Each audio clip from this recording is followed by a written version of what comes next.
Before we dive into today's episode, I want to take a moment to provide a trigger and content warning.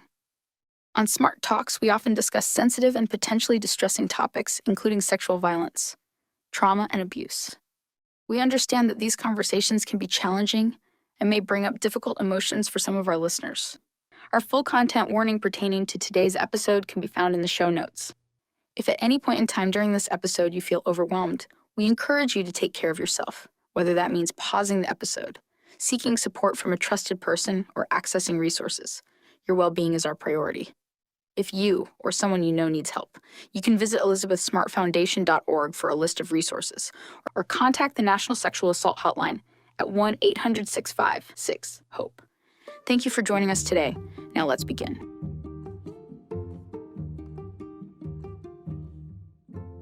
I'm so excited and thrilled to be here with Dr. Amen at Amen Clinics.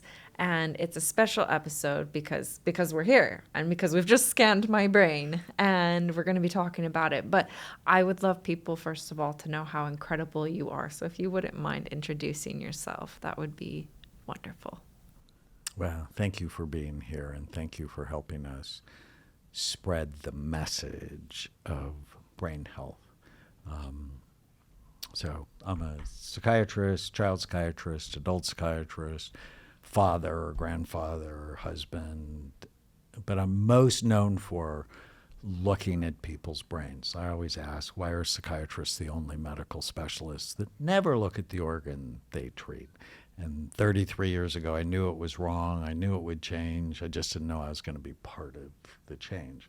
So we've scanned over 250,000 brains on people from 155 countries. And what we learned is most psychiatric illnesses are not mental health issues, they are brain health issues. Get your brain healthy and your mind will follow. So our mission is to end the concept of mental illness by creating a revolution in brain health. And I'm most famous on the street for TikTok. I figured out if you can say, so for those people listening, you want to start TikTok, write down 100 things you say all the time, and then film yourself saying them in less than 30 seconds. And anyways, I love educating the population about our work and about brain health. I love it. So starting off, we do just silly either or questions, just almost like icebreakers, even though now I feel it's almost an intimate relationship because you've looked at my brain. And how many people have looked at the inside of my brain? I don't think anyone. But do you prefer summer or winter? Summer. Okay, if you could travel 50 years in the past or 50 years in the future, which one would you choose? Future. Future. Easily. You knew it. Are you a sweet or savory kind of person? Sweet. Cold weather or warm weather? Warm. Okay. That's it. Those are ours. So you've taken me to the future, which Yes. is so exciting. With warm You've weather. taken me to Hawaii for warm weather. I did my child psychiatry fellowship in Hawaii and love it madly. And my grandfather, and you took me to my grandfather because he was a candy maker. So those simple questions brought some wonderful memories for Nostalgia. me. Thank you. Oh, good. I'm glad. Well, just starting off, I have been fascinated by, just how like trauma can affect people's brains and I've been asked, so I feel like people come to me looking for miracles, looking like I have a secret or that I'm like gatekeeping a secret to like being okay, like going through something and being okay. And I wish that I had something to give them or something to say. I really don't know what to say to help people. Like, I don't think I'm gatekeeping a secret on like getting through trauma whatsoever, but what would you tell those people? That everybody's different, that you always want to work on keeping your brain as healthy as it can be. Because the question I asked you So how did you do it, right? You know, now, was what, 20 some years later, you're a healthy, intact person who's got a family, who's got a purpose, and that's amazing given what you've been through. And one of the things I said, I actually wrote a paper on it a long time ago on post-Vietnam stress disorder. So it was even before we were using the words PTSD. It's the brain you bring into the trauma that often determines how you come out of the trauma. And what's the first thing I told you about your brain? I have a beautiful brain. You have a beautiful brain. And so odds are the health of your brain going into that horrendous 9 months, that helped to support you so that you could make the decisions you made, which in retrospect were brilliant because it helped you survive. So you're saying those protective factors help to set up maybe what your future brain health might be like or look like despite a traumatic event happening. Yes, but it goes both ways. So if you come out of a traumatic event and you're floored by it, as many people are, the first thing to get right is brain health. If you start sleeping, if you start eating better, because too often people are traumatized, it fires up their emotional brain. And you know what calms it down? Alcohol and marijuana and sugar and opiates. And it's like, no, no, no, because it's a short-term fix that's going to give you a long-term problem. And so if you really work to have a healthy brain, the therapy, which I'm a huge fan of, especially one called EMDR, specific psychological treatment for trauma, it just works better if you're eating right, if you're exercising, if you're sleeping, and we're going to check your important numbers. So I want to know, how's your vitamin D level? How's your thyroid? How's your iron? What's your blood count like? We're going to look at all those things because your brain is a physical organ. And when it works right, your brain creates your mind. When your brain is right, your mind is better. So I want to back up because I think it's really important. I was talking to a friend the other day and I said, well, everyone knows that trauma affects the brain.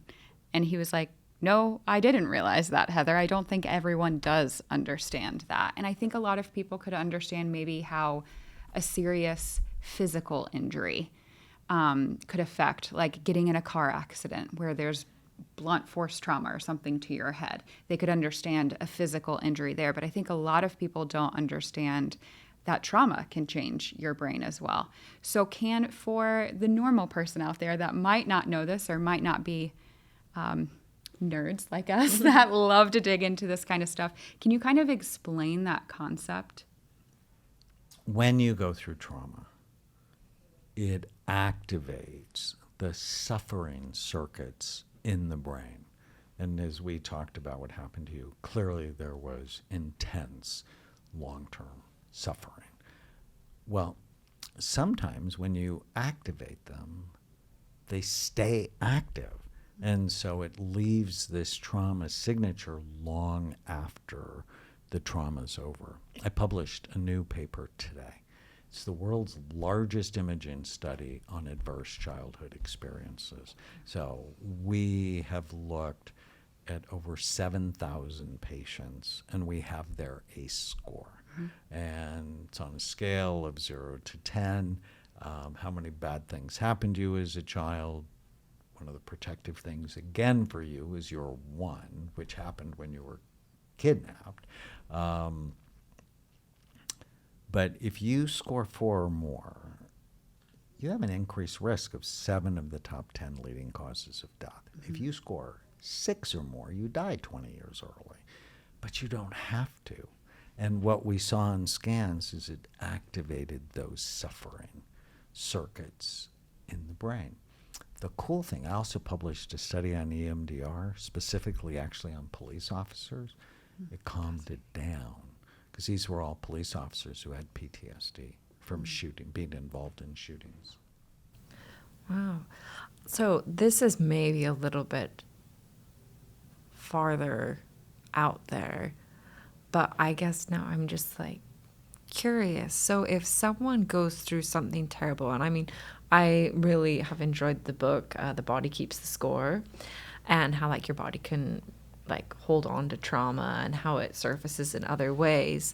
Like, is it unreasonable to think that there is a connection like between traumatic, like something you've experienced trauma, like maybe it's affected your brain and then is like surfacing as like breast cancer or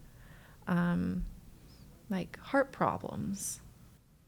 Oh, there's no question in my mind that the brain and the body are connected to each other. And so if you've had trauma, it can manifest itself by damaging your gut. And if it damages your intestinal tract, now it's damaging your immune system and puts you at higher risk for things like cancer.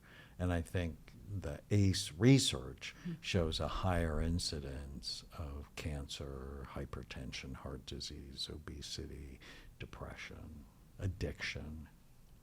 And so for people who don't have, I mean, access to your clinics, where is an easy place for people just to start taking care of their brains better? Like if someone just came across this episode, what would be some of the first things you can be like, you can start today by taking better care of your brain by doing? So the first thing is to just ask yourself this one question every day. What I'm doing today, is it good for my brain or bad for it?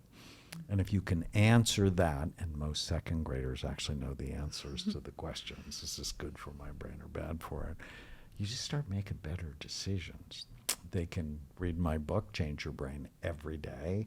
It's sort of my greatest hits in 366 short essays, because I wrote it during a leap year, so it's got to have more than 365. And brain health is really three things.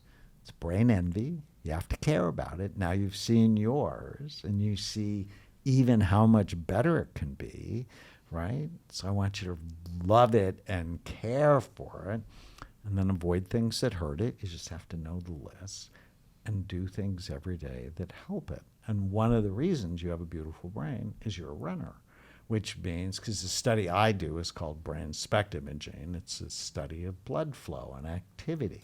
And if you're a runner, your cardiovascular system is stronger and you have better blood flow.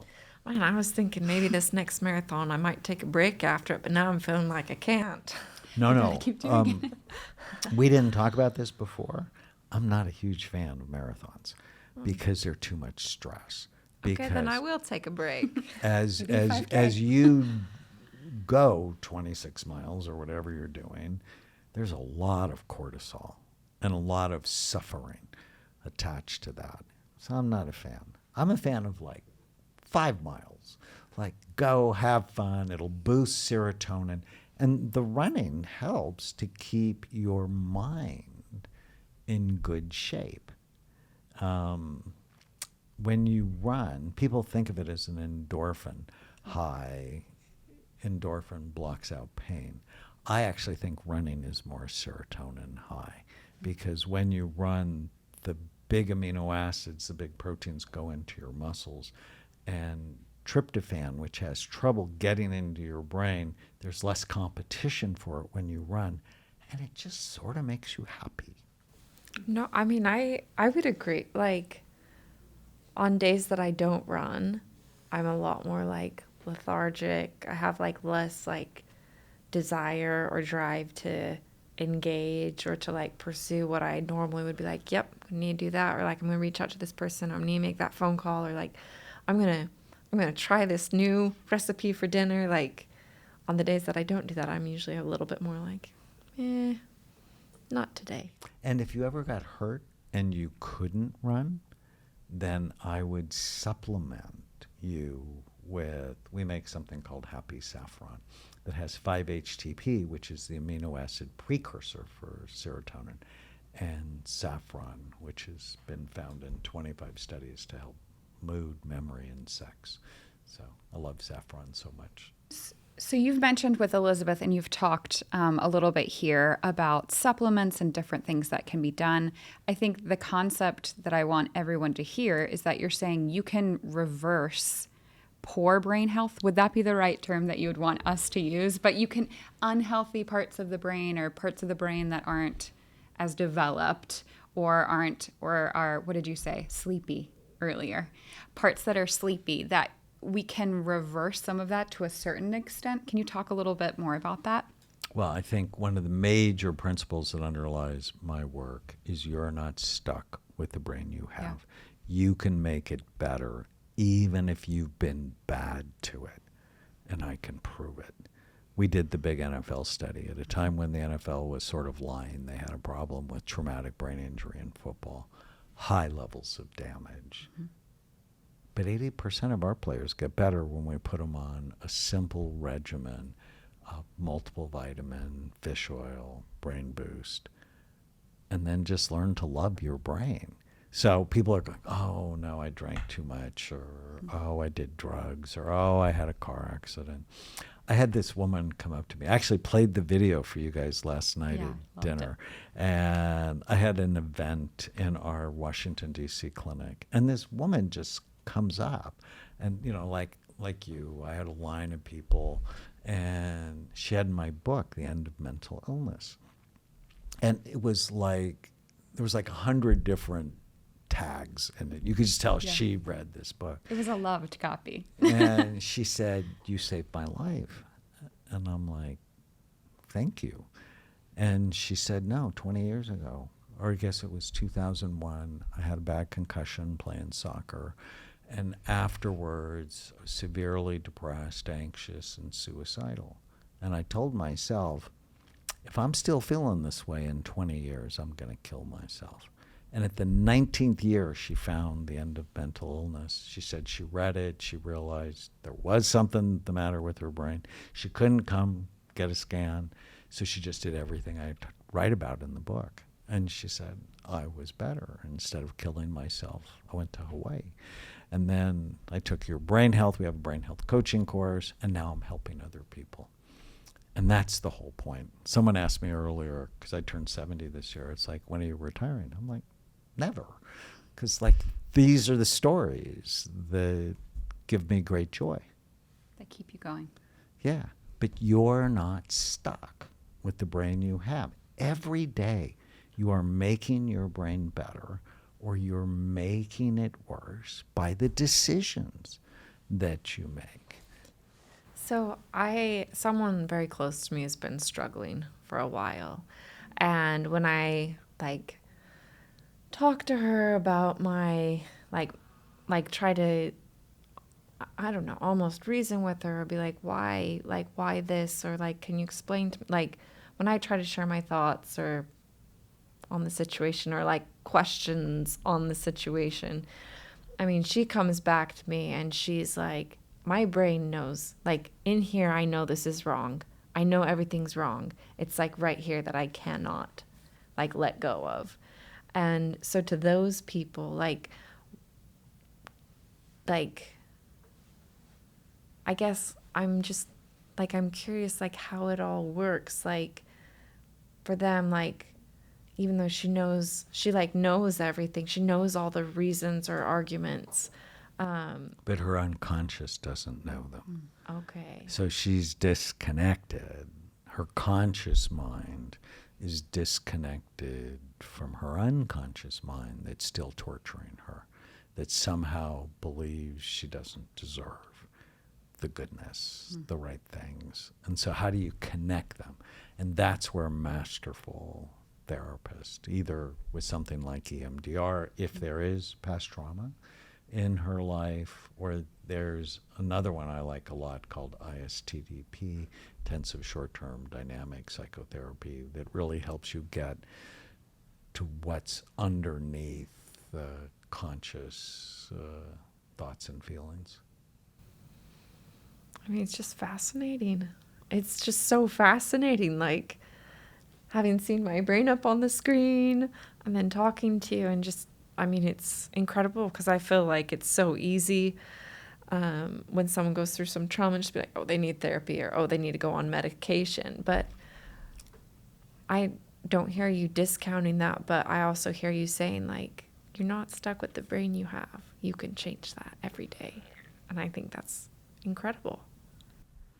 And I think get your brain right, that's foundational. And then you have to train your mind, right? One of the things I teach my patients is how to kill the ants, the automatic negative thoughts that steal their happiness. You just don't have a lot of ants, right? For someone who went through the trauma you did, your thoughts are pretty rational. So many of my patients, they're just attacked on the inside. They're infested with these automatic negative thoughts. So you have to train the mind, right? Optimize the hardware. Then you got to sort of fix the software, and then work on the network connections, right? What's going on in their relationships, in their lives. Always thinking about what's the point? Like, what's the purpose? And I think too often most psychiatrists don't talk about your spiritual life. And your spiritual life, to me, is why are you on the planet? Are you here by random chance? Or are you here by some design? And you have a purpose to live out. And clearly you're living your purpose, which is to take the trauma and help other people. And I love that. But most of my patients never ask themselves the question, why am I here and what's the point? And it freaks them out. And then they get really afraid to die because they don't know what happens. And I'm like, well, the point is to be present and to be useful. I watched your documentary. I've looked at your scan, and I've looked at your testing, and I'm sort of blown away that you're as healthy as you are.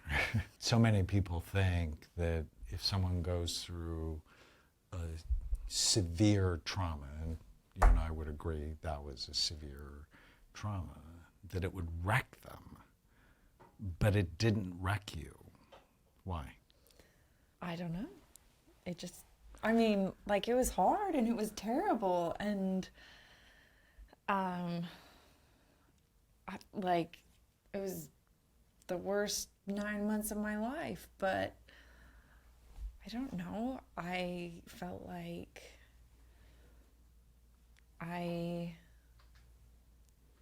once I was rescued, I didn't want to lose the rest of my life to what had happened the last 9 months. I felt like I'd been given a chance at life back, and I didn't want to miss out. I wanted to experience life. I remember specifically having the thought after I was rescued that if I died today, what would people say at my funeral? How tragic it was that I was kidnapped and I made it all the way through my kidnapping only to die.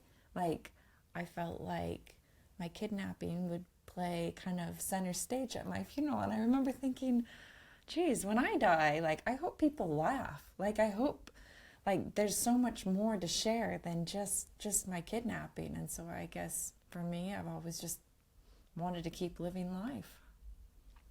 I love that so much. You know, one of the myths about PTSD, or post-traumatic stress disorder, is everybody that goes through a trauma develops it.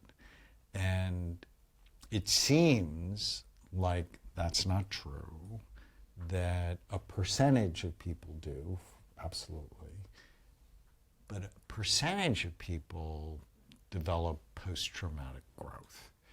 And I actually want to spend a fair amount of time today talking about that.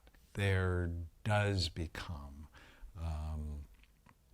certain decisions that you make that either increase the likelihood of long-term trauma or decreases the likelihood of trauma. So I want to talk about those. Your goal is you're interested in your brain and in trauma, which is why you decided to do this with us. I looked at your history. You were kidnapped when you were 14, right? Yes. Before 14, what was your life like? I mean, I think it was pretty idyllic. I come from a pretty large family. I was second of 6 kids. I mean, I would say we were pretty close-knit. Like, we weren't perfect. I mean, like, I didn't want to share a room with my sister, but I had to. Like, I didn't want to necessarily, like, I don't know, do chores around the house or, like, yard work on the weekends. But, I mean, it was just expected, that kind of thing. But, I mean, I grew up spending a lot of time with my family. I studied music. I mean, I took harp lessons from the time I was 5 on. I don't know, I think I was a pretty good student. I think I was a pretty obedient kid. I don't think I've ever been like super rebellious or wild. But I wouldn't say that really appealed to me either. Like, if my parents told me no, like the thought of like sneaking out of my house and actually contemplating doing it never would have crossed my mind. Like, I would have never done that. That would have been completely out of character for me. We, as a family, like, we went on trips together and we went up into the mountains together, and like in the winter we skied together and snowmobiled, and in the summer we'd go visit my grandparents' ranch and go horseback riding together. I don't know, it was pretty great. Well, and that's one of the factors that protects people. Can you talk about the night you were taken? I feel like a lot of people, they're like, I just knew something was going to happen or knew something bad. That was not my story at all. Like, it was a good day. The day leading up to the night, like, it was the end of the school year. Like, I was excited for summer to happen. I was excited to not, I don't know, get up and get ready and go to school. Like, I was very much looking for the summer. We had like fun summer plans coming up that I was really looking forward to. I was going to graduate from junior high, and I lived in a nice neighborhood. I lived in what I'm sure everyone would have considered a safe neighborhood. And I shared a room with my younger sister, and I remember going to bed that night. And I remember really the next thing waking up just to a stranger's voice, like a man's voice, which was really strange because, like, men weren't allowed in my bedroom. Strangers weren't allowed in my bedroom. I mean, my parents were already like really strict, even with like just having friends over.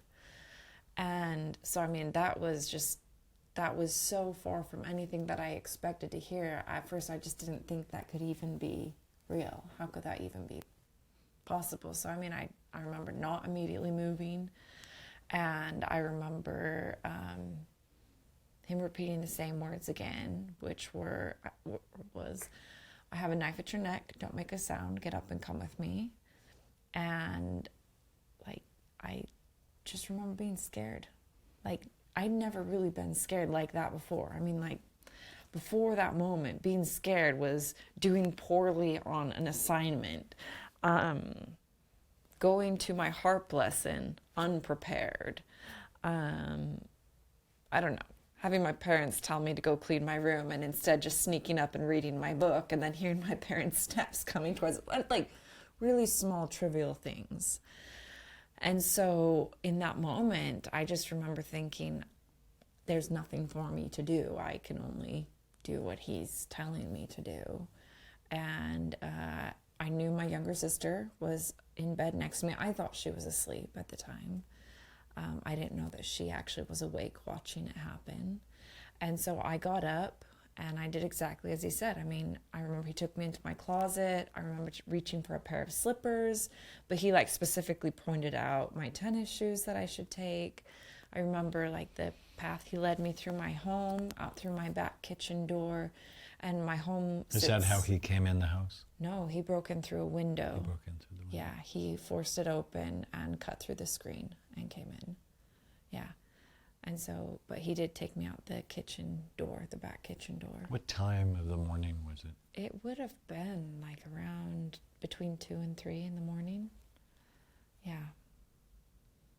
It would have been very early morning.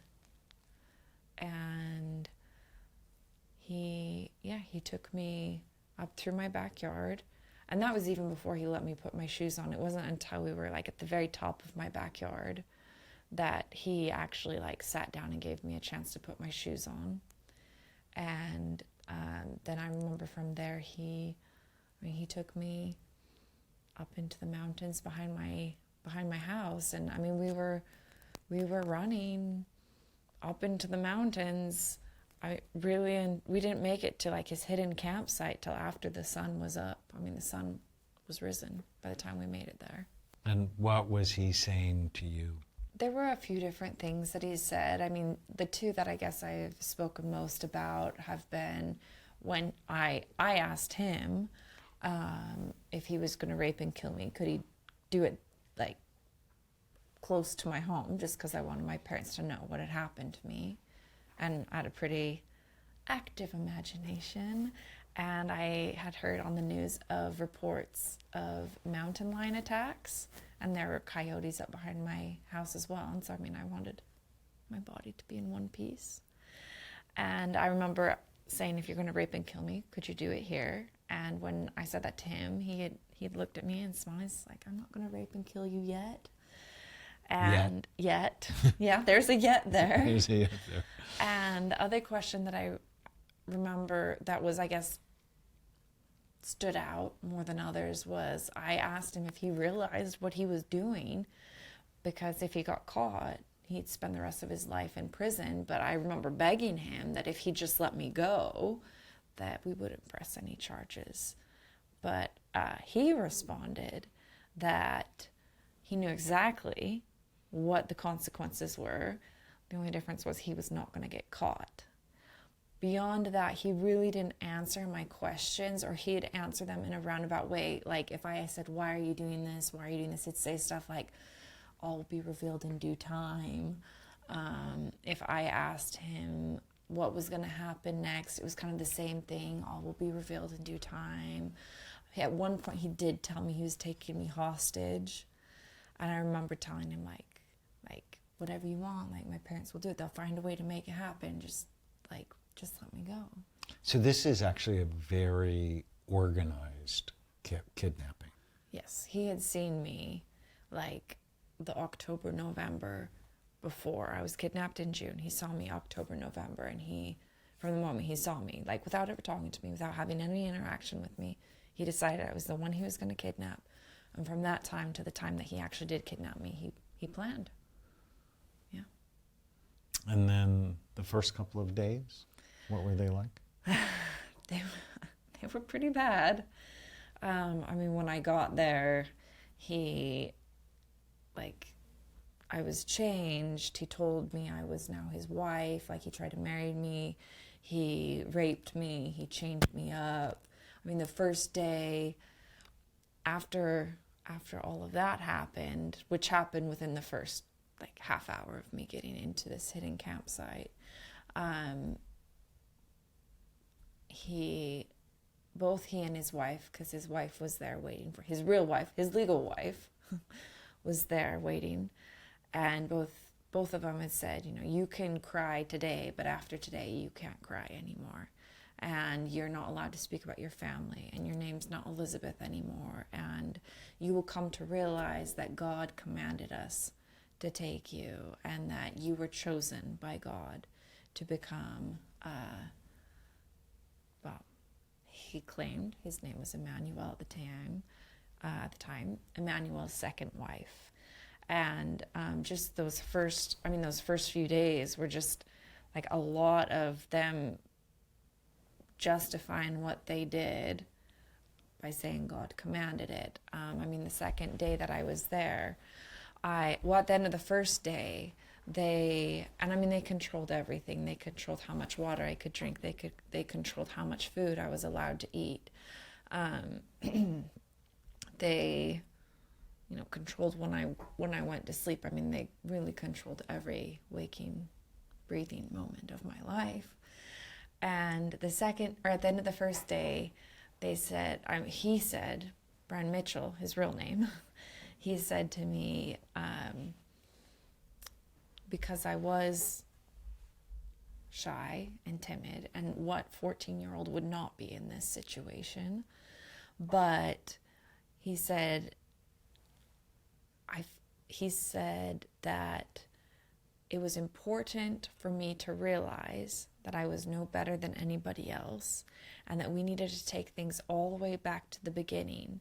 So the next day, the second day, we would all be like Adam and Eve in the Garden of Eden, and I had to go naked all day long, and that the next day they were going to demonstrate properly how a husband and wife had sex, and I would need to watch, and I would need to learn, and then I would immediately need to perform everything that I learned. And I mean, the next day came, and I mean, everything about the setup in the camp, inside the tent, I mean, was to control me. I mean, even at night when it came to sleeping, I was in the middle. I had a captor on either side of me. The next day came, and sure enough, like, they stripped me down and demonstrated, and I remember just closing my eyes and looking away, because I really didn't, like, I was very innocent. I was a very innocent 14-year-old. I was a very young 14-year-old. And I remember just thinking, like, I can't look at this. This is bad. This is wrong. I shouldn't be looking at this. This isn't right. But I remember them just, like, they wouldn't end it until I watched. They wouldn't, they're like, you're not going to have anything to eat. You're not going to have anything to drink. Like, you cannot leave this tent until you look and you learn.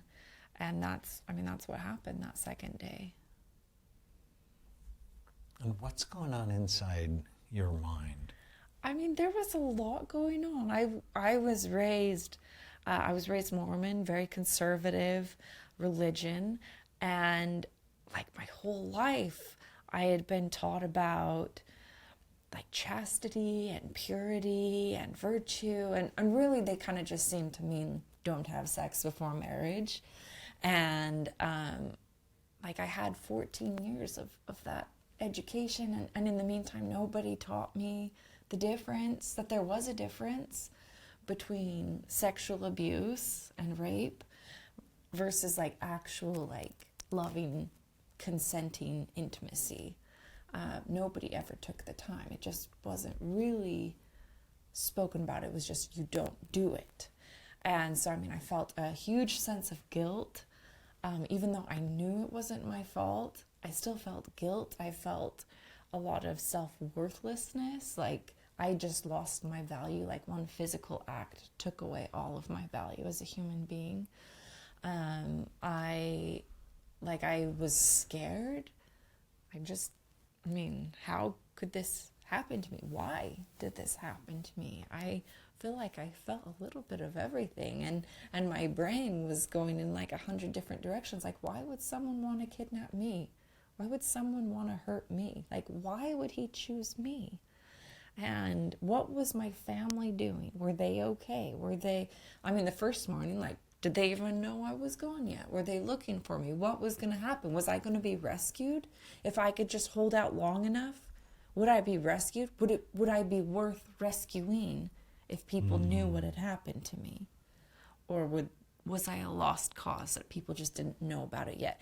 If I survived and I made it back into society, like, would I be accepted or would I be shunned? Like, because I lost my value.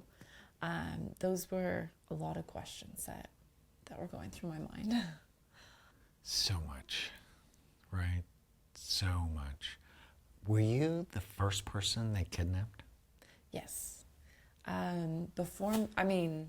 They tried others, but they hadn't been successful. And initially they had tried just approaching grown women to come be a part of their manipulations and control under the guise of religion.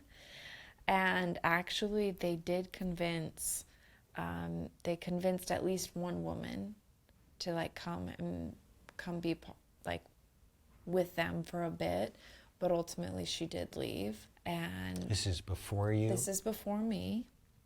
And I mean, both of them had prior marriages to different people before they married each other. And I mean, they had been on, I would say he had been on a dangerous path since he was a kid.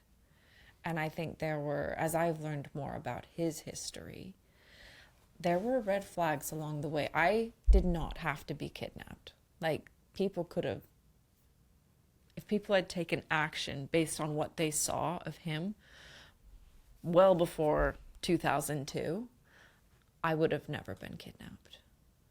But his behavior just went unchecked and he got away with things. And I think it built up like it just made him feel like he was so important because he did get away with so many things. He wasn't stopped. And I think he also found that the best way to manipulate people was through religion. And I think also if you look back at that time, 9/11 had only happened the September prior to my kidnapping.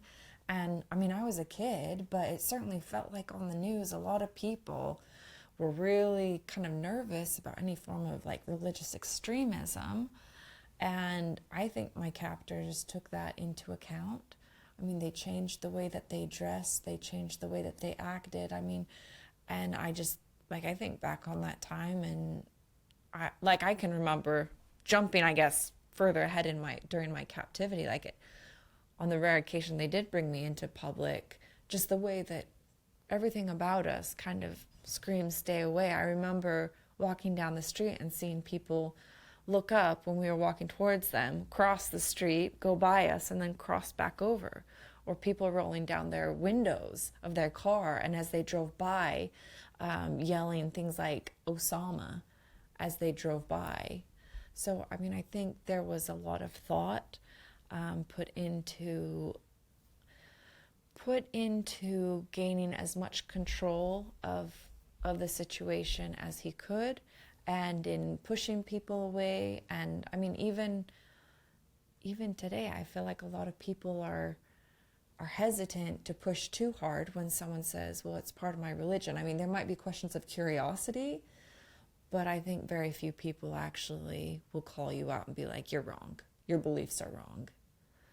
And I think my captors really capitalized on that. So the first month, you were in captivity for 9 months, Yes. right? What were the things going through your head the first month? I mean, I would say mostly it just came down to, how am I going to survive? It mostly just came down to, I mean, I did make the decision early on that I wanted to survive, regardless of if society accepted me back, because I finally got to a point where I felt like my parents would accept me back, and if they accepted me back, that was enough.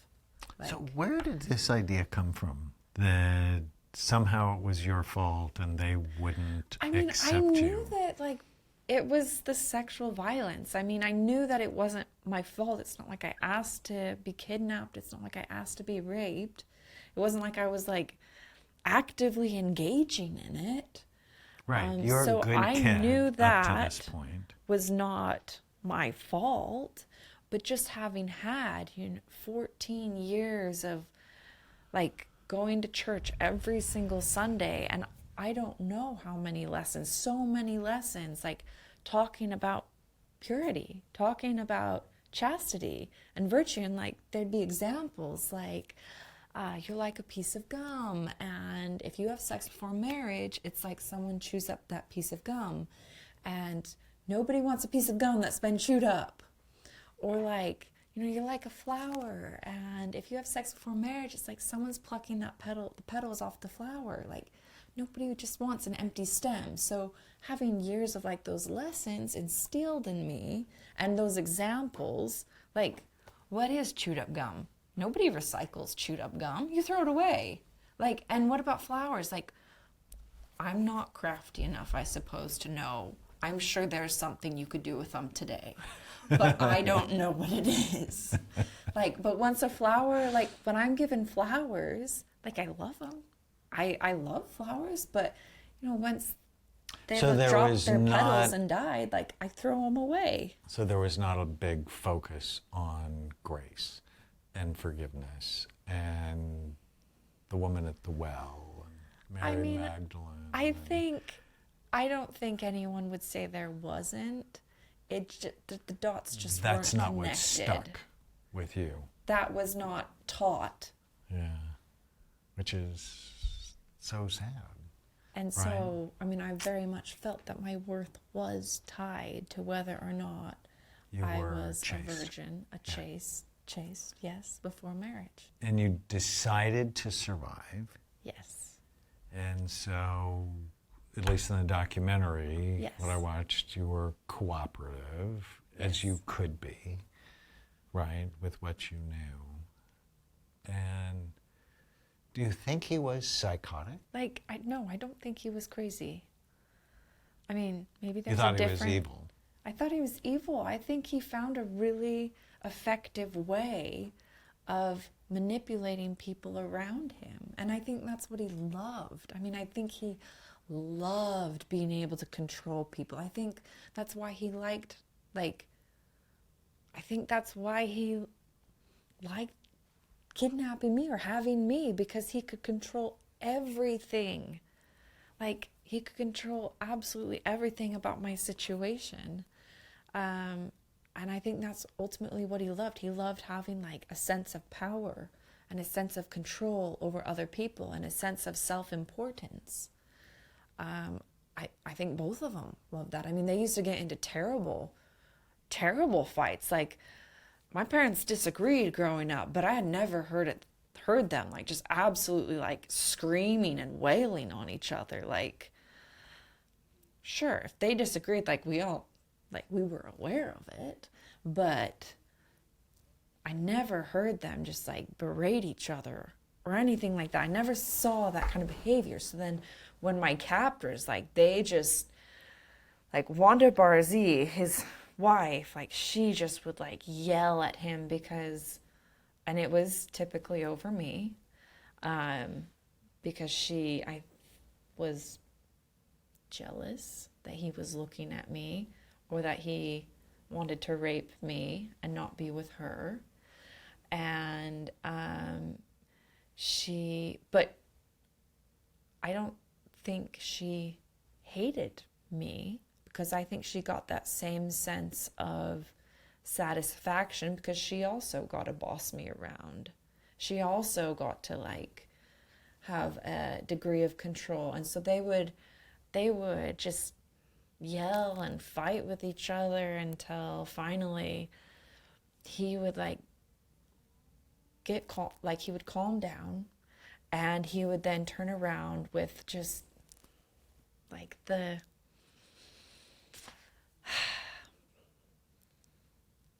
oiliest tone of voice, like just like the most like self-important, like I have a private phone line to God kind of voice you can imagine. And they also did not go by their legal names. He went by Emmanuel and she went by Hepzibah. And he would turn to her and he would say things like, Hepzibah, Hepzibah, I love thee. God has a message for thee. God wants to speak with thee. And then he would give her a blessing, in which, like he said, like he held a special priesthood that, you know, only he held. And he would give her this blessing, and it would say things in it like, you are the mother of Zion. You have a throne awaiting you in heaven on the right hand side of God. Your crown that is prepared for you defies all all even imagination, is beyond anything you can imagine. Like, you just need to endure this life. And yes, Emmanuel, like, he has a very heavy burden to carry, a very heavy mantle lies upon him, and you need to be his support. And if he turns to Shir Jashub, which was the name they gave me, for comfort, you need to support that. And then he would finish, and he'd finish his blessing on her, what God needed to tell her. And like, she would calm down. It was his way of controlling her. Like, and then, I mean, she would turn back to him and be like, I am a queen, and I am a mother of Zion, and I deserve, more respect. And you just turn to her because you're intimidated by me. And she's not as special as I am, and you don't have to like live up to God's expectations with her the way you do with me. So I know when I talk about these things, and I hear myself talking about these things, I know it would be easy for people to think, yeah, that's crazy talk. But I just don't think he was, because everything was so calculated, and it would be wrong to think that he was not intelligent. It would be wrong to think he didn't understand what he was doing. He knew. He talked to me about the consequences of actions if he was ever caught. Like, he knew what he was doing. Both of them did. And I think they just got into I think they just went down a path of greed and selfishness and wanting to be important, but not actually willing to like put the effort But into it's such a twisted way, Yes. right? I mean, it's such a twisted way, yet clearly the kidnapping was organized. Yes. And the repeated raping was purposeful, Yes. right? What was the lowest point? When you were taken, or? I honestly don't know if I could say what was the lowest point. There were some very low lows. And I feel like years ago, there was a movie that came out. It was Ever After. It was like with Drew Barrymore in it. And it's based on like a Cinderella kind of story. And there's a point where the evil stepmother says to Cinderella, Drew Barrymore, that to like quote her, she says, "We mustn't ever feel sorry for ourselves, because no matter how bad things get, they can always get worse." And when I was kidnapped, I remember thinking, I have hit rock bottom. Things can't possibly get worse. And then they would get worse. And then, I mean, that had been like a family favorite movie. And I remember thinking, wow, she's actually right. Things always can get worse. Like, I'm not sure if there is a rock bottom. And so I eventually stopped thinking this is as bad as things can get, because it felt like I would be devastated then when something else worse would happen. And so I felt like I tried to switch my thought process to being like, okay, this is pretty bad. This is really bad. But, like, thank heavens it's sunny today because I'm not cold. Or thank heavens it rained because I haven't had water in over a day and now I have something to drink. Or thank heavens someone threw like half of their burrito in the garbage can. Thank heavens they didn't feel like finishing that, because now like my captor's given me something to eat. So I feel like I had to switch my thinking because it was just too hard the other way. And were there high points? Were there high points?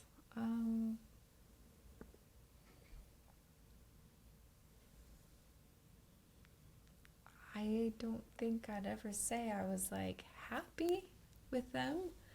There were points that I was less worried or scared.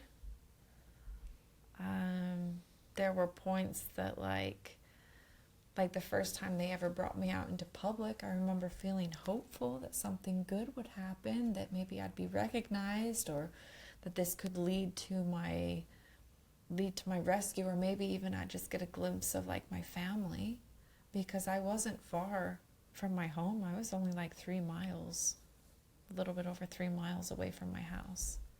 And I mean, when they took me down into Salt Lake, like, it's not like I didn't know where I was at. I knew where I was at. Like, they took me to places that were familiar to me. And why do you think they did that? Didn't they think somebody might recognize you, or you might try to run? I mean, it wasn't like they just let me walk wherever I wanted. I mean, I was always in between them. I was always within reach of them. And I had been heavily threatened for a long time. And they followed through with their threats. Like, if I ever tested them, they followed through. So the threats they did make were very real to me. And I think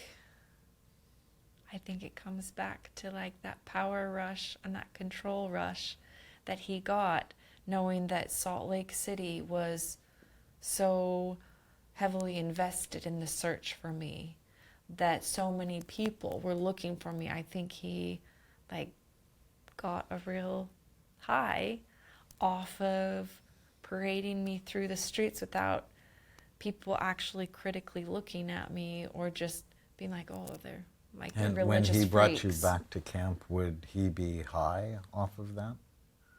I mean, yeah. He said things like, we just have to have faith in God, and like today, God will blind the people even though you're right in front of them. He would say things like that. Wow. And when they got arrested, they're in jail for how long? So Wanda Barzee has been released. She is out. But Brian Mitchell, he got life without parole. And do you feel confident he'll always be in prison? Well, yes. Yes, I do. And how did you feel when she got out? I was disappointed. I felt like she, in her first marriage, was a mother. She had 6 kids of her own from her first marriage. And how could she... And they were all older than me. I mean, her youngest was still older than me. I mean, she could have had grandkids my age. And how could she just step aside, and not only just step aside, but encourage not just my kidnapping, but my rapings, like, and watch them happen? How could she do that? And I mean, she was, in my feelings, she was every bit as bad as he was. I mean, she might not have ever personally raped me, but she sat there and let him. She encouraged him. She watched it all happen. Like, it felt pretty complicit to me. So I was disappointed. At that point, I remember also thinking, wow, this must be how all the victims who, at least I got something. I mean, everyone at least knows she's wrong, even if she's out walking the streets now. What about all those victims who never even had that? I feel like it gave me a little bit more compassion for all of the survivors who never have even a drop of justice. Talk about the day you were rescued. During my captivity, my captors had taken me to Southern California for the winter, outside of San Diego, a place called Lakeside. And I was not like taken in public really very much at all. And at one point they stopped it completely from taking me out in public. They did actually attempt to kidnap another young girl, but all this time, I mean, I realized that my chances of being found or rescued were like getting smaller and smaller, and that ultimately my best chance of rescue would be to get back to Utah, would be to get back to Salt Lake. And so I'd been able to convince them to return to Salt Lake. I had a plan of how to get back too. They always talked about like all of their suffering that they experienced and how important it was that they actually experienced those sufferings, because they'd use the comparison that Christ descended below all things.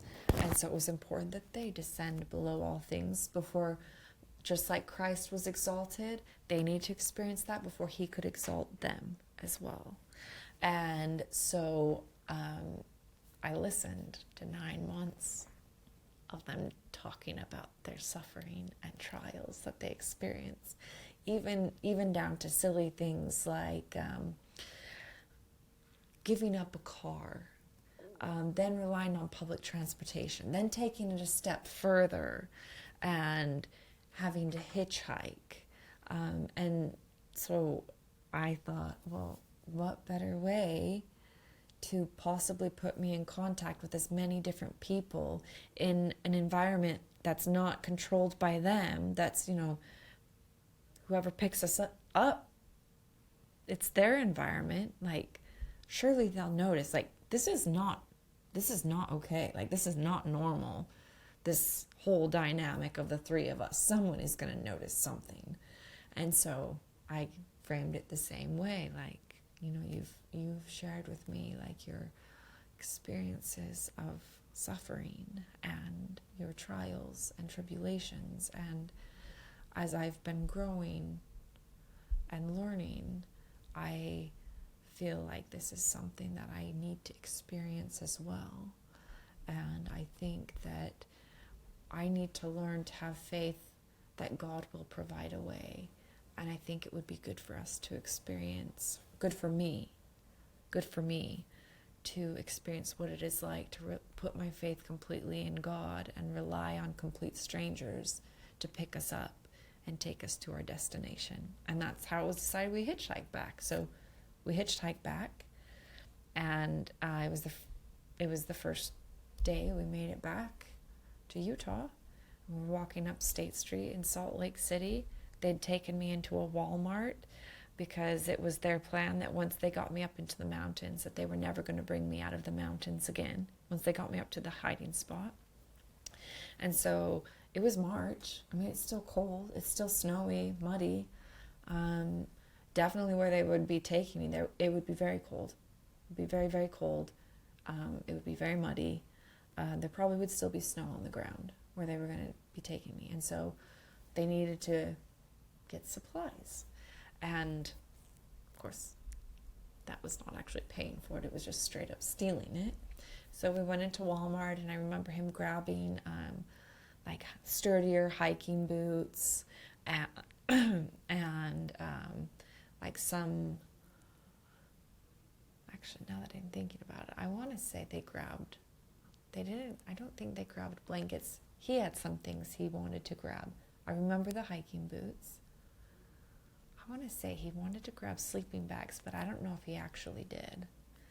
And then He's stealing all this stuff? Yeah, stealing it. And did he work at all during those No. 9 months? How did No. they get money?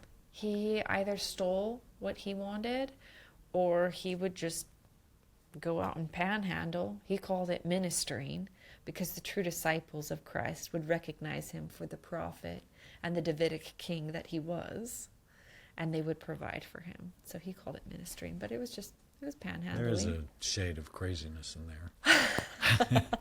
Just saying. Maybe, but he wasn't dumb. Like, he was smart. Like, you would have to be to pull this off. They're not mutually exclusive. Anyway. Hitler was crazy, and he was brilliant, but he was still crazy. Yes. So And almost half the world followed him. yeah. So we would say both of these people were evil. Yes. Yeah. Anyway. I don't care how you feel. I just want to get my needs met. Yes. I don't care how you feel. You are Yes. there to serve me, Yes. right? Anyways, you're in Walmart. We're in Walmart, and then we walked out of the Walmart to the sidewalk along the side of the road, and we started walking towards the heart of downtown Salt Lake, so north up State Street, and I saw a police car like approaching us, but it felt like it was going pretty fast. So I thought, oh, like what are they doing? They must be going to like answer a call, because it seemed like I just didn't think they were gonna stop at us. But then there was a police car that pulled up, and then I don't know, another one, and there were just a lot. Felt like there were a lot of police officers all of a sudden approaching us and like questioning my captors and questioning me. And I mean, I wasn't separated from my captors immediately. Like I had a captor on either side of me physically touching me. So I did not feel like I could say who I was. I mean, there was 9 months of punishment. Exactly, of threats and abuse, and I knew what my captors were capable of. I didn't know, like, I had never interacted with a police officer. Like, I didn't know if they could actually protect me. Like, I didn't know if they'd actually believe me. Like, I'm a kid. Why would the police officers believe a teenager, maybe the people who are the age group that you would distrust the most? Like, why would they believe me over these two adults who were claiming to be, I mean, they obviously weren't sitting there being like, I'm the Davidic king and I'm the prophet that's, predicting the end of the world. They didn't say that. They knew that sounded crazy, so they didn't say that. They just said that they were ministers for Christ, trying to invite people to come unto him, and that's what they did. And so, like, there was a fear of not being believed. There was a fear that even if I said who I was, that I would be punished for it later, that maybe I wouldn't survive later if I said something I wasn't supposed to, or that it would make this situation worse, like maybe somebody else would get hurt, or like the police officers wouldn't actually intervene. Like I just didn't know. So how long is this interaction? From the time the police came until the time you said you're Elizabeth Smart? Like 20 minutes, 30 minutes, Wow. maybe. And I mean, the police, like, they weren't gentle. They were quite abrasive. They were quite aggressive in their In this questioning. interaction where there's all Yes. three of you? Yes. They were aggressive with all three of us. When they did finally separate me from my captors, they were once again quite aggressive with me even, which, like, scared me even more. Well, how crazy is that? No, I'm trying to understand why, at what point did they realize you were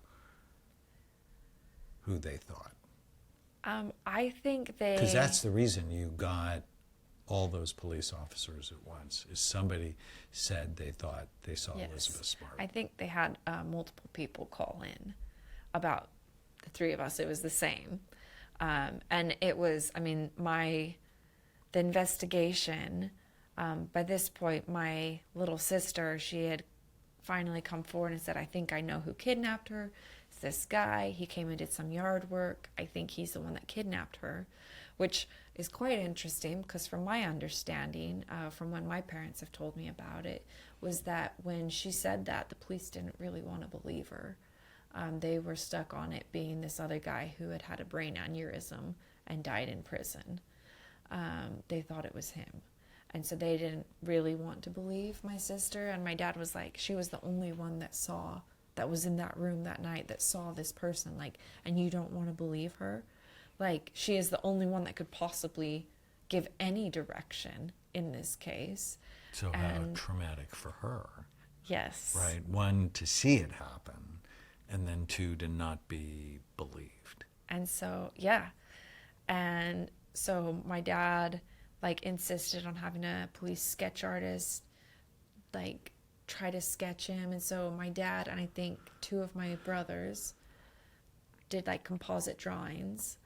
And then my dad was friends with John Walsh from America's Most Wanted back then, and they were in pretty good communication. And my dad had shared with John about my sister and what she remembered, and then this drawing. And then John Walsh went on Larry King Live and like spilled the beans, basically, like said there was someone else, that Mary Catherine remembered someone else, and he had like an image of the composite drawing, and he shared it on Larry King Live, which led to Brian Mitchell's siblings coming forward with an actual picture of him and saying like, that's our brother. And yes, like there have been confirmed sightings that he's not just with his wife, but there's a younger girl with him as well. And so then coming back into Utah, people were on the lookout for him specifically.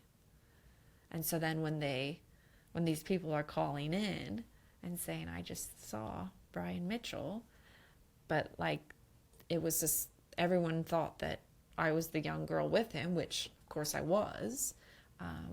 So the police had multiple reports of people seeing us. And So when you said they were aggressive with you, what were they saying to you? I mean, it was just like their whole attitude and like the whole, I mean, it was the tone of their voice. It was like their stance. It wasn't like, hey, are you okay? Like, we're here to help you. It was like, who are you? What are you doing? Like, where are you going? Where have you been? Like, it was just like very like startling and shocking, and like just like very like they were just very, I don't know, felt like I was being like just steamrolled. And I remembered being scared of them. I mean, I remember I was scared of my captors, but I was also scared of them. And I knew what my captors were like. I didn't know what they were like. And then they handcuffed you, right? And then they handcuffed me. Put you in the police car. Yeah. Took you to the station. Yes. And at what point did you feel relieved? It wasn't until, I mean, even on the way there, I remember thinking if they thought I was innocent, wouldn't they just take me home? Or wouldn't they like let me call my dad, like, or my mom, like my parents? Why were they not letting me talk to them? And they brought me to the station, and it wasn't until my dad actually showed up in the station and he was hugging me that I was like, it's going to be okay. Like, I think I still might be in trouble, but my dad's here and it's going to be okay. Wow. So trauma even in rescue. Yeah. Wow. I have so many more questions. So depression during the kidnap, but not afterwards. That's really interesting. But 5 years ago, unexplained attacks, deja vu, dizziness, occurred while you were pregnant, once or twice without being pregnant. Tell me about that. I mean, I don't like, I've never had anything. I mean, people ask me all the time about PTSD, and like sometimes like I almost feel like sometimes I'm like, well, am I wrong? Like, have I repressed it somewhere? Like, I don't feel like I have. Well, Like, it sounds like you remember it. I feel fine. Like, so I mean, I've never had Nightmares, or flashbacks. like flashbacks or attacks or things like that. I mean, like, there are sometimes like situations where I'm just like, oh, I don't like this, or I don't feel comfortable with this, but I wouldn't say it's like stopped me from doing whatever it was I needed to do. But yeah, I noticed it when I was pregnant with my second child, my son, like, and they were just like small. They weren't big, and it didn't happen a lot, but it would just be like a feeling. It would be like deja vu, but it would be like a deja vu of like bad. Like it just, I don't even really know how to describe it. Like it felt like deja vu, but it wasn't. It didn't feel good. It felt bad. And usually when it would happen, like if I was like driving the car, I would just pull over because it would pass pretty quickly. I mean, it wasn't prolonged or anything. Couple minutes, Yeah, if that. if then. A minute, maybe. I mean, maybe a minute and a half. It wasn't long. Okay. And then after I had him, like I didn't experience him again until I had my daughter, my youngest daughter, and like they like got a bit more intense until I was probably, I don't know, I was probably like 7 or 8 months pregnant.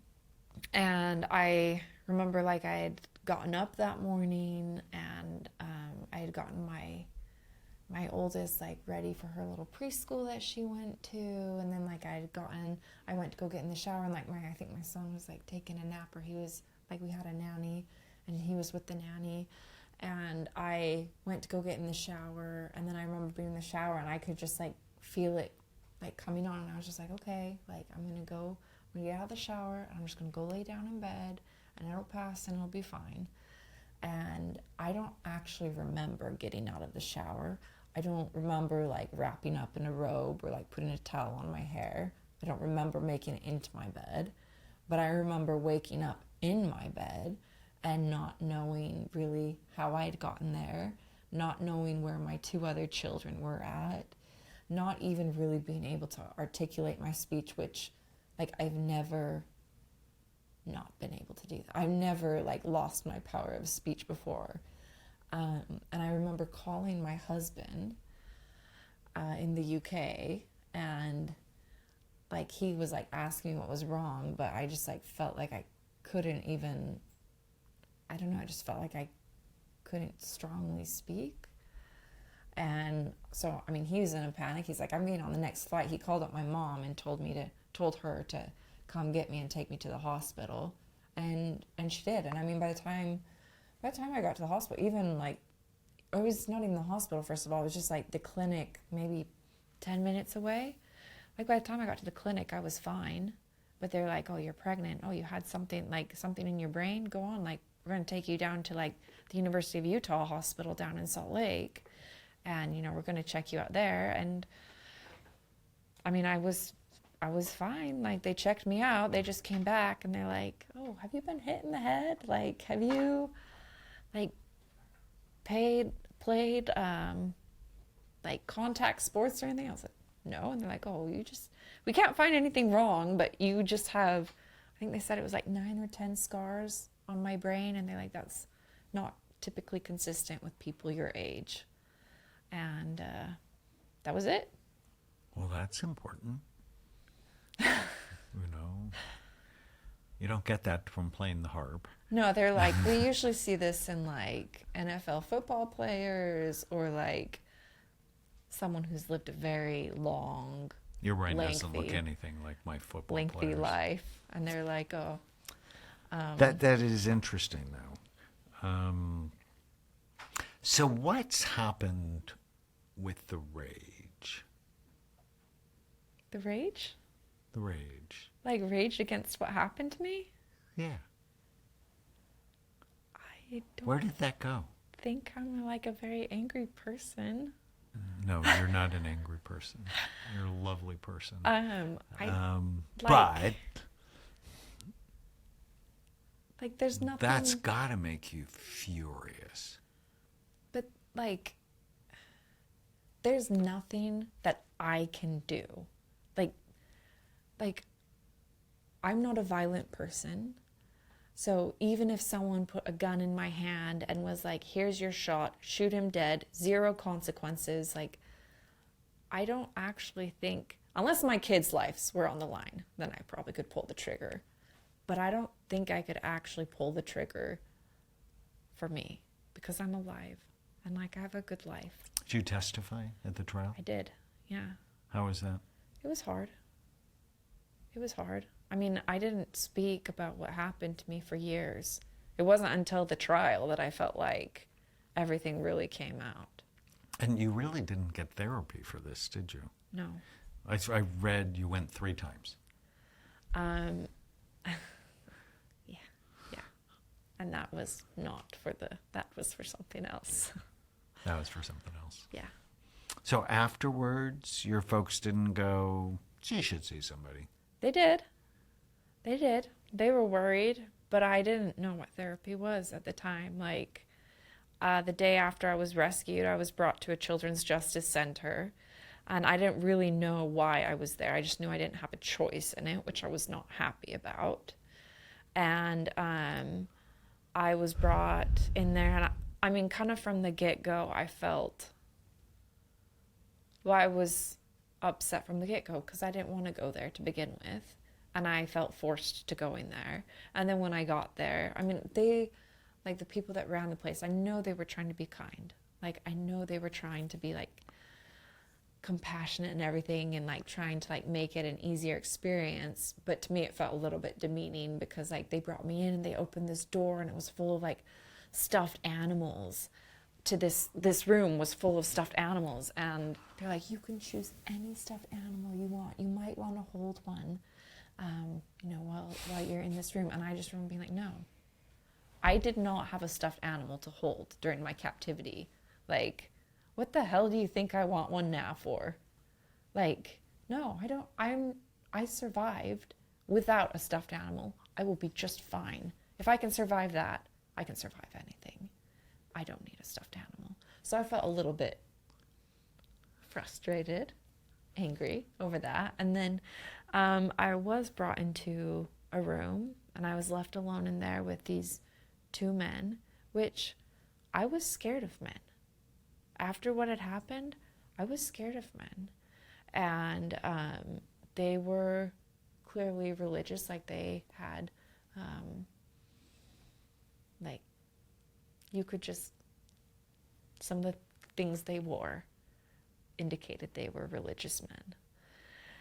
And that was uncomfortable after. Bit of a trigger. Yeah.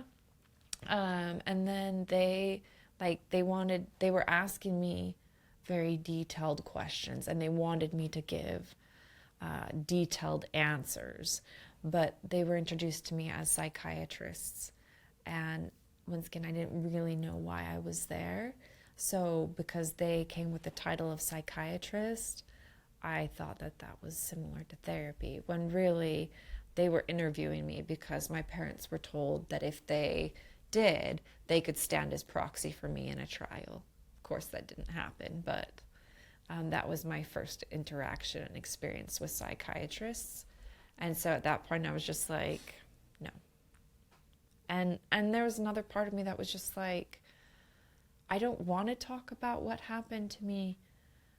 Like, it would have been nice to have someone to talk to me, with me, while it was going on, but I'm past it. Like, I survived the hard part. Like, why would I want to talk more about it? I've already survived it. Like, you're not like patting me on the back and saying you're going to get through this. I'm through it. So it was just like a lack of education and understanding of what therapy was. And then that experience of me thinking, oh my gosh, this is what it is. And being like, nope, never. No, thank you. But you do saunas and ice plunges. I do. And you're training for a marathon. I do. That seems hard. It is. But then when I'm running, I tell myself, Elizabeth, you can survive anything. You do hard things all the time. A marathon is 4 hours, 3.5 hours. You can survive that. So as I was reading your history, I pulled out some things that really, to me, represented post-traumatic growth. Because what's going on in my head is you're incredibly bright, you're incredibly strong, you're able to read this situation and survive. And it's like, why? And we'll look at your brain in a little bit, because I think your brain has something to do with it. So as I was reading your history, this part stuck out: kidnapped, held captive, raped, abused, rescued after 9 months, ultimately pointed her down her path of her current career. Right? You took the trauma and turned it into something helpful, useful.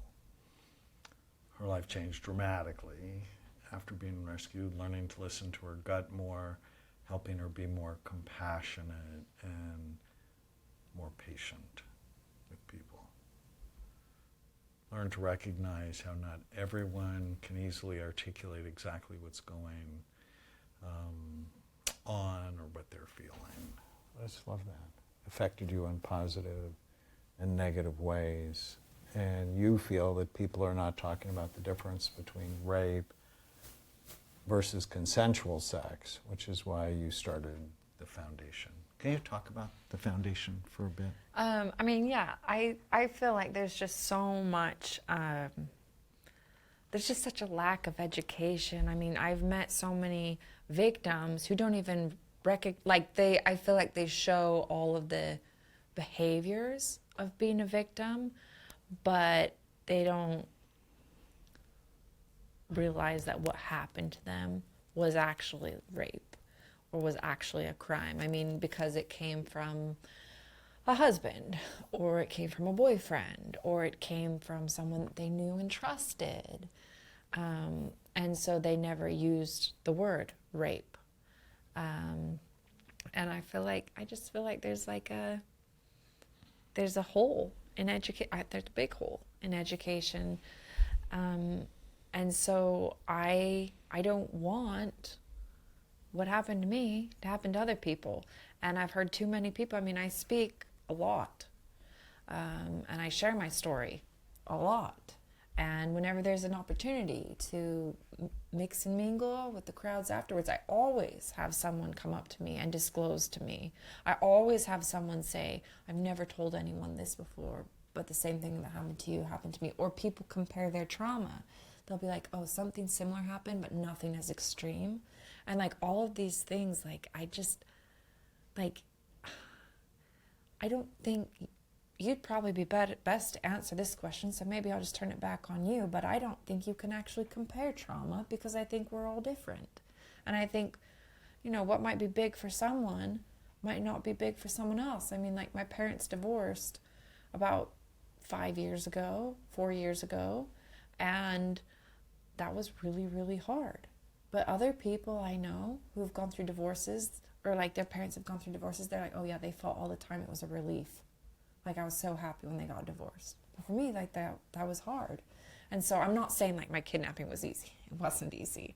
But I'm just saying like, you just can't compare trauma. There's not a scale or a balance. Well, and it's often the brain you bring into the trauma that determines the brain you have when you come out.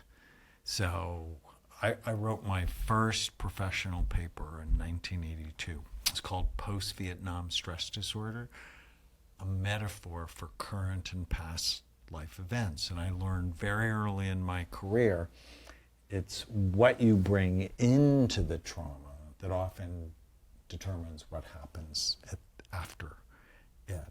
And you brought into the trauma stability and love and connection. If you had been from a broken home before the trauma with people who didn't like each other, you probably would have had a much harder time during and after. That your parents' early stability probably was protective for you. And there's something in that early development that helped you be really smart, because you figured out how to work two evil, deranged people, right? I mean, you're talking about it. Maybe they're not like formally psychotic, schizophrenic, whatever, but they're deranged, right? I always think of people in these four big circles. I think about their brains. I'll show you yours in just a second. Their minds, the social circle, and the spiritual circle. So whenever I evaluate someone, I'm always thinking about these things going on in their lives. I always say if you want to keep your brain healthy or rescue it, we have to prevent or treat the 11 major risk factors. I'll put this in your packet. I don't want to go over them now. I want to get to your brain. Oh, wait, let me just see if there's anything important. Blood flow, you have great blood flow. You're young. Have you had lab work done Not recently, no. So I should order some. Just as, like, I think it's important every year or so to know your vitamin D level. You live in Utah. You're not outside a lot of the year. And low vitamin D is associated with all sorts of bad things. So, sister with anxiety, you were delivered by forceps. You were in a car accident when you were 16 or 17. Tell me about that. I mean, it was small. Like, I had my blinker on to turn into a gas station to fill up. And yeah, I was rear-ended. It wasn't like a bad crash. Like he's or going anything. 5 miles an hour or 20 miles an hour? Not 20 miles. I mean, it was just like a sudden push. I mean, like, I wasn't hurt. And you ski, right? Yeah. You ever whacked your head when you skied? No. Because there is this question in my head, why does your brain look like an NFL player? It's like, why? Was it the chronic stress from the kidnapping? Was it the forceps? Sometimes that can leave a lasting imprint on the brain.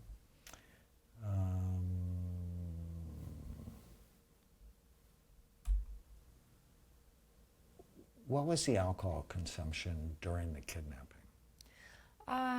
It was not excessive, just because he had to go a long ways.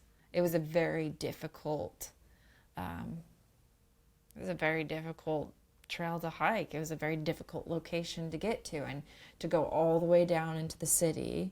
And then he couldn't steal the alcohol. He had to buy the alcohol. And then he had to get all the way back up. I mean, if he left in the morning, he wouldn't be back until 1 or 2 a.m. Wow. Yeah. So, I mean, the next day. So, I mean, it was hard. It was really hard. And so he usually wanted most of it for himself. But when he would bring it back, usually like the first night or the next day that he had alcohol, that's when he would have me drink. And I mean, initially, like, it was like terrible. Like, I was just like, I was never gonna drink. Like, that's like against like what I believe in. That's like against like my personal, like, just like what I expect of myself. But then, I mean, it did eventually get to a point where I also was like, this is a pretty bad situation. This is a really bad situation. Like, if there's something to make it even a little bit less bad, or like maybe help me not feel everything quite as much, then that's okay. You could understand it. Yeah. But I mean, it was Was there one never type of alcohol you liked more than another? that I like? No. No, I don't think I liked. I mean, I feel like he brought back lots of different kind. I mean, he started off with red wine and then white wine, and I was like, this tastes like baby spit up. And then he started bringing back harder alcohol. Like, he brought in vodka, he brought back rum, he brought back randomly like peppermint schnapps, not schnapps. I remember at one point he did give me rum that had been mixed with Coke, and I was like, this is not quite as terrible. I think probably because it was mixed in with Coke, but Right. I wouldn't say that. I was just like, yum, like, I'd love some more of that. Okay. you're introvert in public, so that's interesting because you're in the public eye and you speak. I mean, I would say it's a learned skill. I'm sorry? I would say it's a learned skill. Uh-huh. Like I needed to learn how to speak and like small talk and all that comes with it, but do I prefer that? No. I prefer It wears you out a little bit. being at home. Your PHQ-9 is this scale of depression. It's from 1 to 27. Yours is 1, so you're not depressed. Your A-score, adverse childhood experiences, besides the kidnapping, was 1. And your hope score, which is great. We actually have 3 papers. We had one come out today on adverse childhood experiences and how that changes your brain. We have a new paper coming out on hope, and your hope score was great. It was 58. Oh. It was really good. But why people come to see me is because we look at their brains. And we do a study called SPECT, and SPECT looks at blood flow and activity, looks at how your brain works. And basically shows us 3 things. Good activity, too little, or too much. And then my job is to balance it. And in a healthy scan, it should just be full, even, and symmetrical. Color doesn't matter, it's the shape. And so here we're looking up from the bottom. This is the front, that's the back. Here we're looking down from the top, and just full, even, and symmetrical. This one's actually going to matter a little bit more for us. Here, blue is average activity, red is the top 15%, white is the top 8%. So white's like the super active parts of the brain. Overall, you have a lot of great activity. Your frontal lobe, so this is probably the most important part of the human brain, focus, forethought, judgment, impulse control, organization, planning, empathy, reading social cues, reading, having a goal, I want to survive, and then organizing what you do in order to make that happen. That's this part. If this part would have been low, odds are you probably wouldn't have survived. The one part that could be a bit better, these are your temporal lobes, this one's good. This one looked like it got hurt. So it's sort of like, it looks like at some point you got whacked and it sort of hurt your temporal lobes. Now, it's not dead, it's just sleepy. And we can make it better. That's sort of the exciting thing about my work, is we can see what's going on with your brain and then make it better. And I have these 2 packets, multiple vitamin fish oil brain boost. I know you're already taking fish oil. I guarantee mine's better. Okay. We studied it, and these 2 packets is 1,440 milligrams of omega-3 fatty acids, and just will help. And then there's a brain boost that works in 6 different ways that helps your memory. And so, yes, it could be you've seen so many people and your brain just doesn't care anymore, or it could be it's a little sleepy here and we want to fatten it up so you're just a bit sharper. Make sense? Okay. This is the area at some point got whacked. And maybe it was the car accident. Your brain is the consistency of soft butter, tofu, custard, somewhere between egg whites and Jell-O. And it's housed in a really hard skull that, if you look inside, has sharp bony ridges. And it's just, those minor concussions can cause major problems. But we have, as a team, lots of experience doing follow-up scans. If you came back 4 months later, say you took the 2 packets a day, your brain could look like this. It just get a whole bunch healthier. Oh. So you are not stuck with what you have. We can make it better. And I would suggest we do that. Okay, let's do it. Now, if you leave here and you go, you know, I agree with the Washington Post, Dr. Amon's really crazy, and and you don't do anything, over time your brain could look like that. And so let's not. No. And yeah. So here today, and hopefully here next year. And it starts by loving your brain, right? Nobody cares about their brain because you can't see it. You can see the wrinkles in your skin or the fat around your belly. Do something when you're unhappy with those. But the brain is the most important organ in our body. And even be good to teach your kids to love their brain.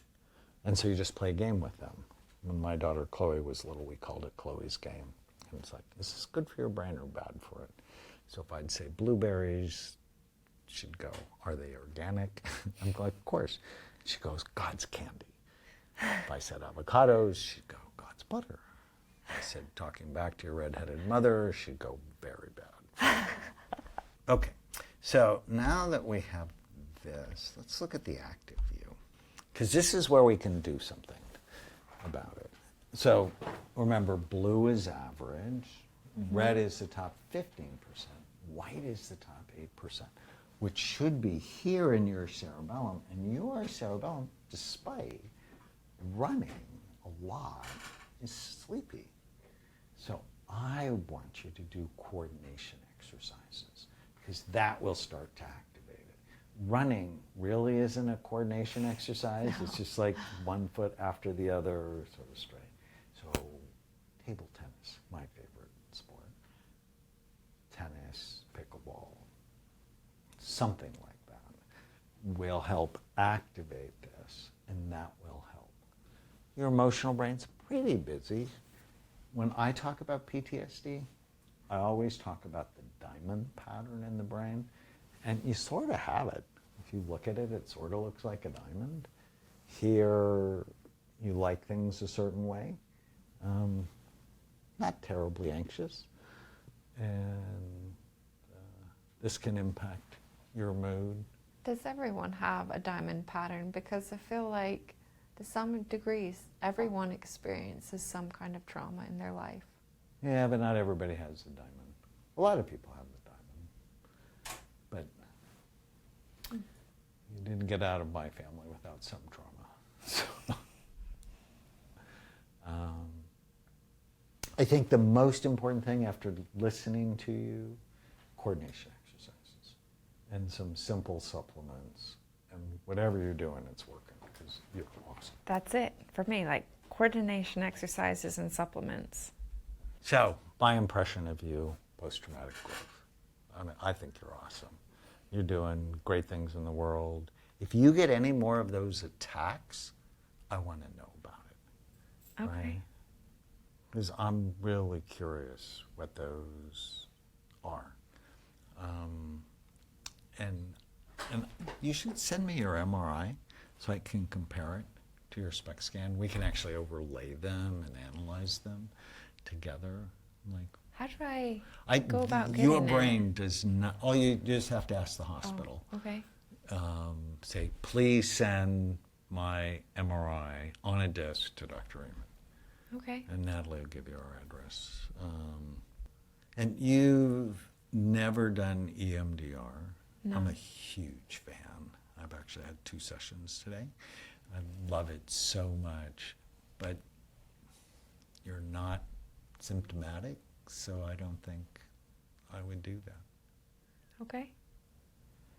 Yeah. But if there becomes a time when you start having symptoms, don't be shy and call me. Okay. Yeah. Yeah. Coordination exercises, supplements, labs. Thank you for your time with Yes. us today. Thanks for having us here. What a Thanks for joy.